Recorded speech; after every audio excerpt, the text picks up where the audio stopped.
everyone, welcome back. As promised, today we're going to be applying some of that value knowledge, some of those skills that we learned in shading in our value scales, and we're going to apply it to actually add shading and values to an object.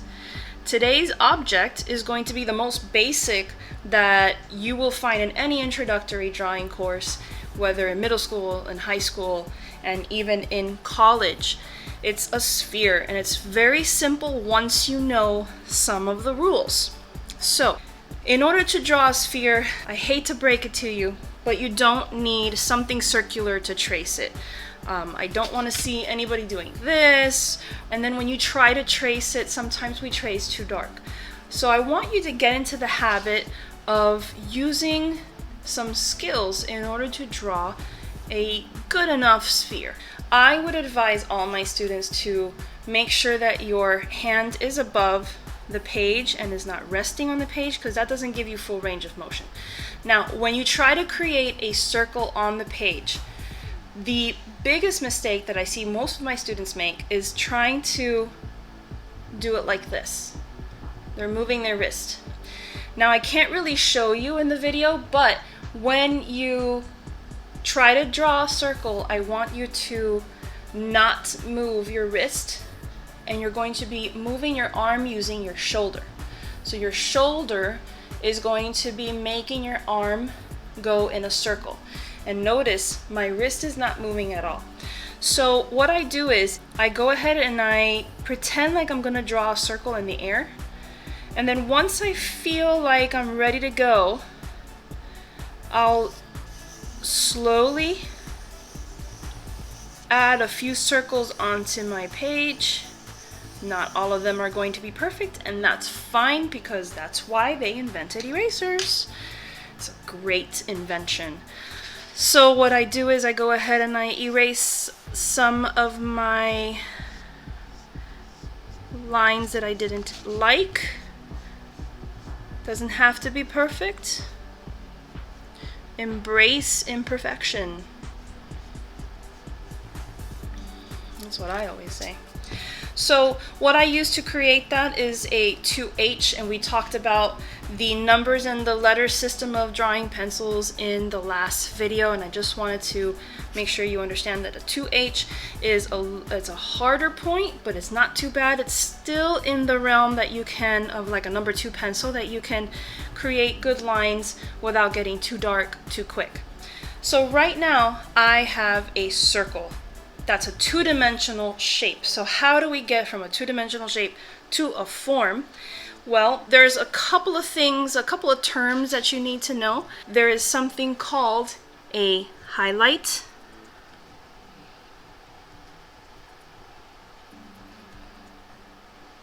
That's the brightest point where the light is hitting the object. And I'll show you where that belongs in a minute. The next one that I want you to remember is called a midtone. Sometimes you'll see it referred to as a half tone, and that just means something not too light and not too dark. It's the middle, okay?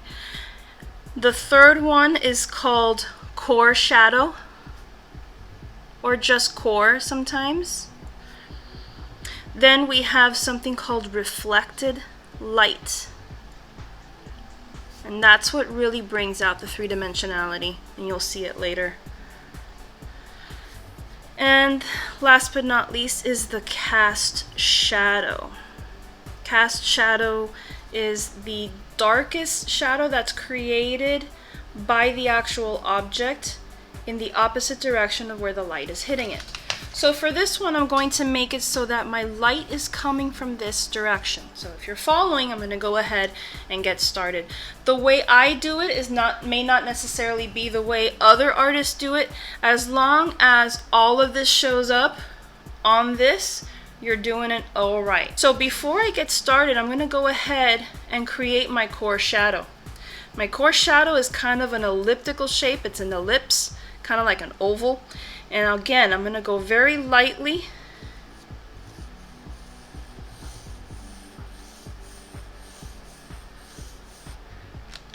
And then I really don't need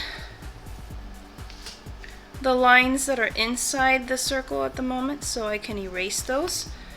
So right now I have the basis of what this is going to look like. Now, if I were you, make sure that I have a 2H. I would probably have a 2B, maybe a 4 or a 5. And if you really want to get wild and crazy, you can get an 8 or a 9B if you really want to get super dark. I don't think I need to do that. I think I'm just going to base everything off of these 4. So once again, it's a 2H, a 2B, a 4B, or a 5B. You can use 3 or 4, whatever you like, but this is what I'm using today. So I like to kind of place where everything's going to go first. This is me. This is the way that Nadia does it. Doesn't necessarily mean that's the way that all artists do it, like I mentioned before. But my highlight is going to be the part where the light is hitting it the most. My little hot spot. So I'm just going to really super lightly, I don't know if you can even see that on the screen, but I'm super lightly going to add a little bit of an elliptical shape or like a circular shape, just so that I know where everything is going to be placed. Now, core shadow. Core shadow is the darkest shadow on the actual sphere. It's where the light is not hitting it. It's farthest away from the light. So I'm going to place a core shadow right around here. Okay, so I'm going to go ahead and get started. Because the light's hitting it from this side, I don't get too dark right away. Now, I will be doing some hatching, cross-hatching techniques with the pencil, just so that you can see how I use hatching, cross-hatching. But since this is a rounded object, I like to go over the initial shading with a couple of curved lines or curved hatching.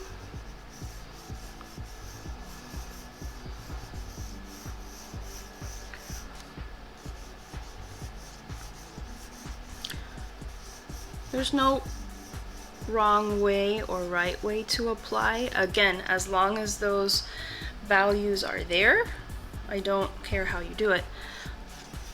So what I'm going to do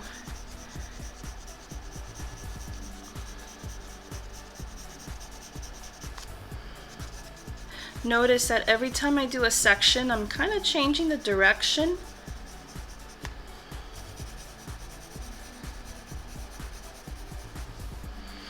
Now, if you have to move your paper, I always advise don't try to cramp your style in order to keep the paper upright. If you need to move it to make it more comfortable for you, I say do it.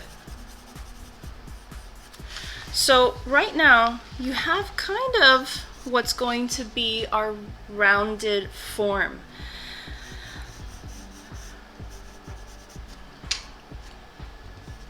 I try not to do anything here. I'm gonna go ahead and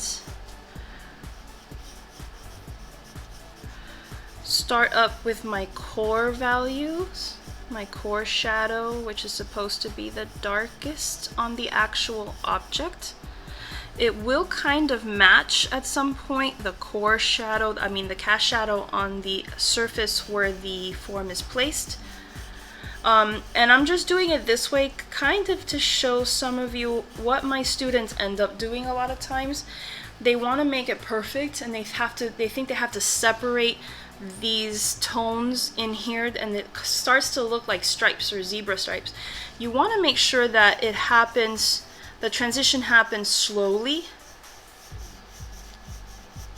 And again, I'm doing this just with my number 2. I don't want to get too crazy yet with the darkness. I'll add that later. I want to stay in these light tones for now.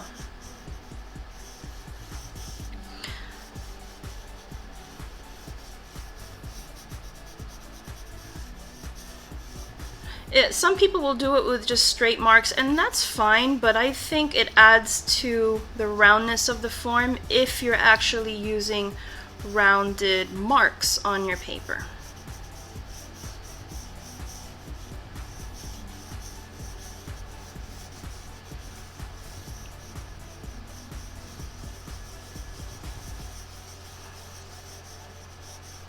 All right, so that's what we got going on so far. So now I'm going to switch over very subtly to a 2B, and I'm going to go ahead and sharpen because I need a sharper point. I try not to sharpen too much because actually this helps with coverage. If you get it too sharp, then it takes a while to get the coverage that you want. So again, I'm going to go back to where my core is going to be, my core shadow.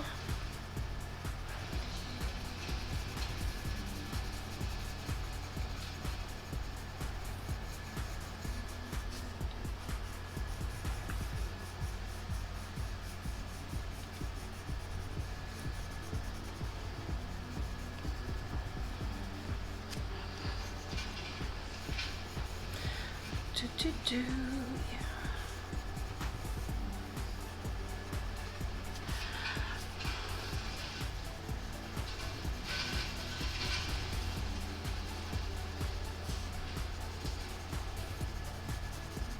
So you see I'm doing a little bit of cross hatching there just to help with the transitions from light to dark. I don't want to make it too drastic.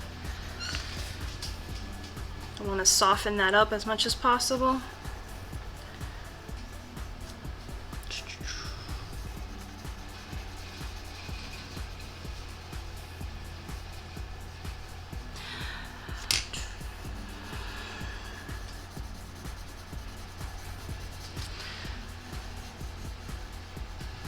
So when I'm done with this part here, I'm gonna label some things so that you know where we are in this process. I'm gonna go back here. This is why I love this thing, because you can form it into a straight line if you need and get really precise with what you want to erase. So now, so far, we have our highlight, which is just around here. We have our mid-tones or half-tones, which are right around here. We have a actually core shadow in this direction, which I'm going to actually make a little bit darker now. And then I'm going to show you how to bring in the reflective light. So I'm going to use a 5B for this core shadow, just to really get it going.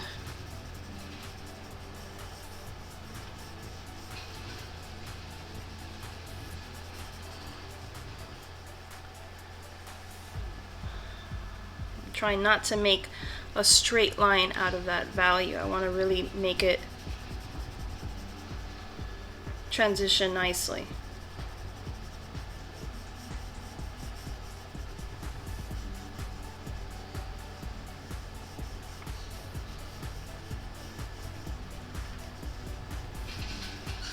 Alright, so at this point what I like to do is just to create a little bit more contrast. Contrast is the difference between light and dark. So just like when you take a picture and you make it into a black and white, if you move the contrast over one side or the other, it'll really get super black and white, or it'll go back to gray tones altogether. So over here what I like to do is I like to create an atmospheric contrast.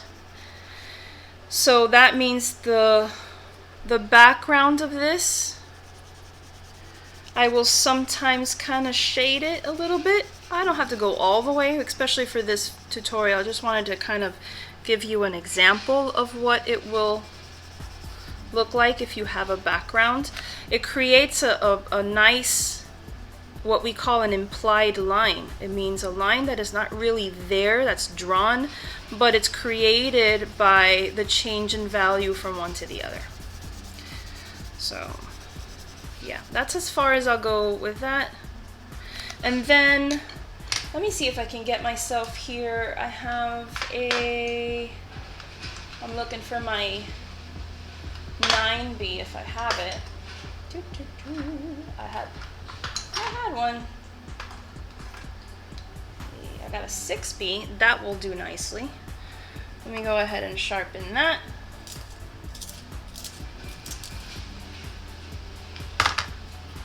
So, I don't know if this is gonna work. Uh-oh. Point comes about. Alright, I'm gonna use my 7B for this. My 7B is gonna be for my cast shadow. So a little bit of this core shadow, what we consider the darkest value in the actual form, the object, is going to be repeated down here.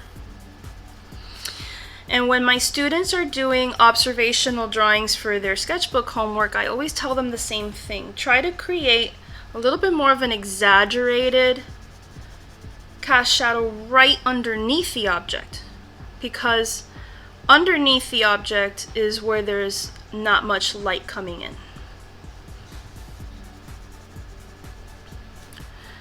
It's like the dark side of the moon, so to speak. So this is what we call cast shadow. This is the shadow that's being cast by the actual object. And you want to start off, like I said, really dark right under the object and kind of fade away as the shadow moves away from the object.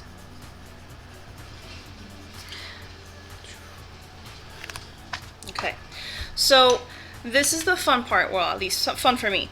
I like to add in what we call reflected light, which is this right here. It's the light that is being reflected from the light to the surface and back onto the object. And sometimes that happens depending on where the light is hitting it in different parts of the object. But what I did was I used my kneaded eraser. You can also do it with your vinyl eraser too. It's just the vinyl eraser is going to give you more of a blended look, and I want to actually lift some of the value off the page to create the illusion of that reflected light. So that's what happens when you do this, and then you start to see reflected light in the actual object. Now you can always go back and fix things. Like I want to go back and make that reflected light not so stark.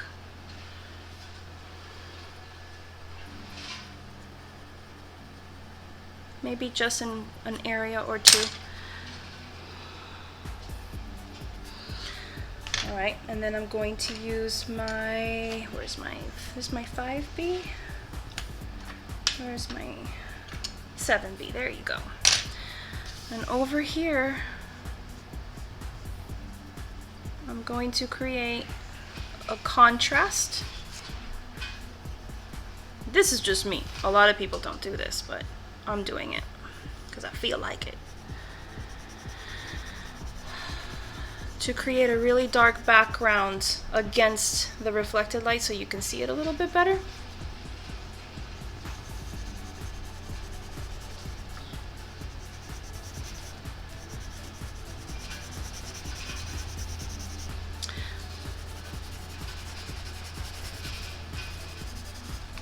So there you have it. It's really quite simple. So to one final review on this, we did the highlight, which we said was right around here. We can always go back and make it a little bit brighter. Okay, and then a mid-tone or half-tone, depending on who's talking, is going to be right around here. Then you have your core shadow, which I mentioned several times is the darkest value on the actual object. Then you have reflected light, which is that light that bounces off the light surface and bounces back onto the surface here of the object. And then we have what we call cast shadow. If you practice this, it gets better every time. I guarantee you the first time ain't gonna come out good. But another kind of tie-in with this is a lot of you remember seeing my value scale tutorial. So if you have 1, 2, 3, 4, 5 values, 1, 2, 3, 4, that way you have 1, 2, 3, 4, 5. You can create the value scale first, from light to dark. And then make sure that each of these are represented somewhere here. That's our aim. So if you want to get more intricate with it, if you want to get more detailed, then you can make the value scale as big as you want. You can make 10 squares, 20 squares, and then that will create more practice for you in terms of trying to get to really subtle changes in value. So that's it, guys. If you like this video, comment underneath, let me know what you like, if you tried it, what are some of the difficulties that you've had. Make sure you click like, click subscribe. I will see you in the next video. Have a great day.